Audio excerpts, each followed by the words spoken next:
What's up everyone? So I've been doing grip art on this channel for a while now, but most of it lately has just been hand drawings with paint pens, and I've actually been getting into making stencils to do spray paint art on grip tape. And in today's video I just wanted to show you this fun and easy way to make your own stencils. So let's get into it.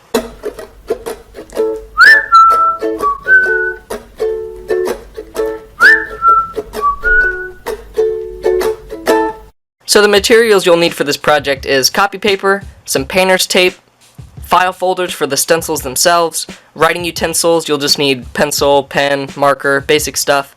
And then most importantly, you'll need a very sharp knife. An X-Acto knife works really well. Spray paint of whatever colors you're using in your project. White and black are pretty much essential for my technique.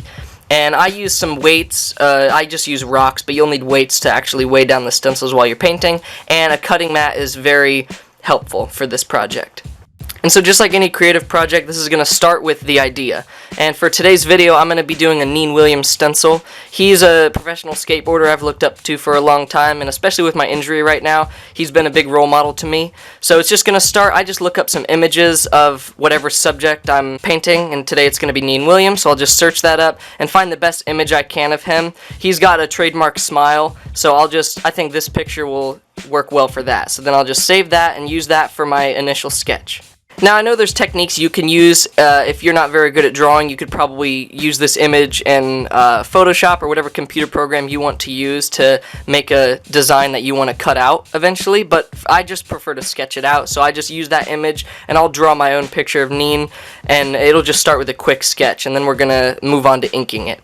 Now while I'm sketching, I just keep in mind just sort of features of his that stand out, so that whenever someone looks at my design on a skateboard or canvas or wherever I paint it, they'll know that's Neen Williams and he'll stand out that way.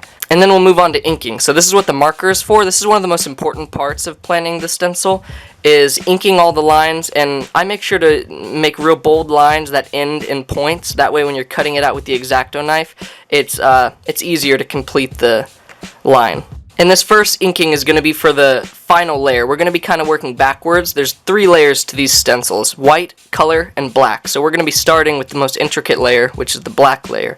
And all of these lines I'm inking now are going to go towards the final stencil, that are actually all of the lines of his face, the lines of his glasses, and anything else that I want to make bold and black.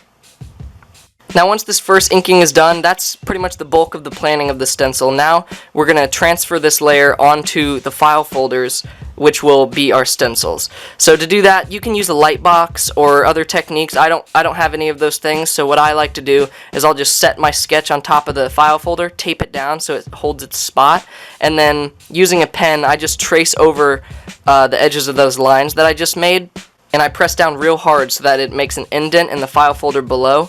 And then once I take the copy paper off, take my sketch off, it'll just leave those indentations that I can see, and I can then go and cut them out with the X-Acto knife. Now once that's transferred, the black layer is all done and it's ready for cutting, and I move on to the colored layer next.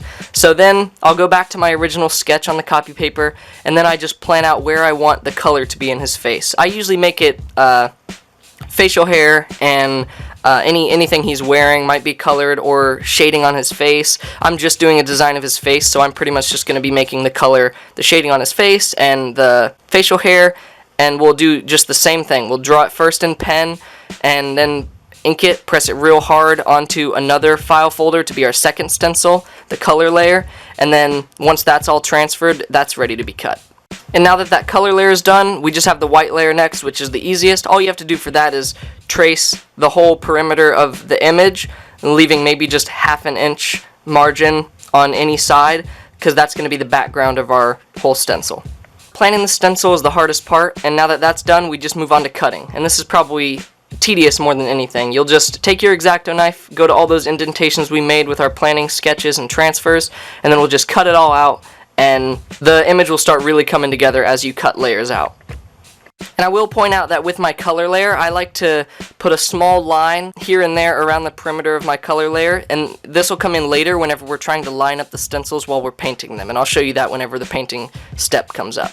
Now we've got our 3 layers: white, colored, and black. And now that those are all done, we're finished. We're just ready to paint it on whatever surface you like. I usually do my stencils on grip tape and canvas, but to test out my stencils first, I just use a piece of cardboard. So I'm just gonna lay out that piece of cardboard, and then starting with the white layer, I weigh it down with a couple rocks, and then usually I'll be a little bit more careful in my spraying when I'm actually doing it on grip tape, but just to test it out, I just spray the white on there, get that first layer down. And it doesn't take very long for the layers to dry when you're doing it on grip tape or wood or even canvas, but whenever I'm doing it on this cardboard testing material, it takes quite a bit to dry, and you really want the layers to dry fully before you try to do the other layer, because the colors can smear and it'll ruin your whole design. Once that white is fully dry, we'll put down our colored stencil, and then that's the same deal. We'll just weigh it down with some rocks, spray on that color, and then remove it, wait for that to dry before doing the last and most fun layer, the black layer. And here's where you'll see these colored lines that I pointed out earlier come into play, because now that the colored layer is down, you can see these small perimeter lines that I've made. So now whenever I'm going to line up the black layer, it's very important that these get lined up correctly, or else your whole design will not come out the way you intended. And so now, whenever I'm setting down this black layer, I'll just adjust it to be right within these colored borders, and now I can spray on the black and the whole image will come to life. We'll weigh down the final layer with rocks and then go ahead and start spraying the black. You want it to be very uniform across the whole stencil, and start light. If your lines come out smeary or runny, you need to start with a light coat and then maybe even do multiple coats so that it doesn't run that way. I can usually get away with just one nice solid coat, and then once you peel away that final stencil, the whole image comes to life and you're all done. That's Neen Williams.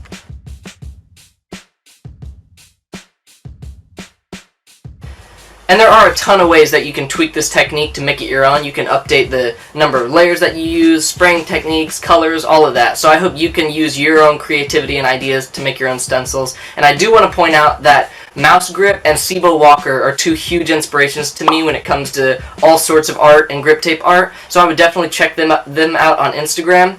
Mouse Grip I consider to be the master of this stencil technique. You've probably seen his designs if you're familiar with skateboard grip tape art and all that stuff. So check out Cibo and Mouse. They do really awesome stuff. And all the designs that I come up with, I put on my Etsy page. So if you want to check that out, they're always up there for anyone who might want to look at them.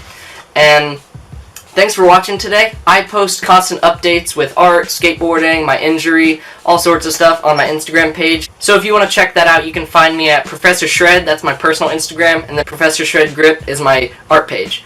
And you can leave me any sort of comments, questions, suggestions, anything you might have, or you can just leave a comment in the description below. Thank you so much for watching today. I hope you can make your own stencils and awesome art. Tag me, Professor Shred Grip, and anything that you post, and I'll be happy to look at them. And I am so excited to say that my knee is all healed up, and in about a week I'm going to be starting skating again. So more videos are coming in that regard. Stay tuned for that. One more time, thank you so much for watching, and have an awesome day. Looks like I'll be worrying for at least a week. I hope I'm still allowed to show 'cause in my teeth.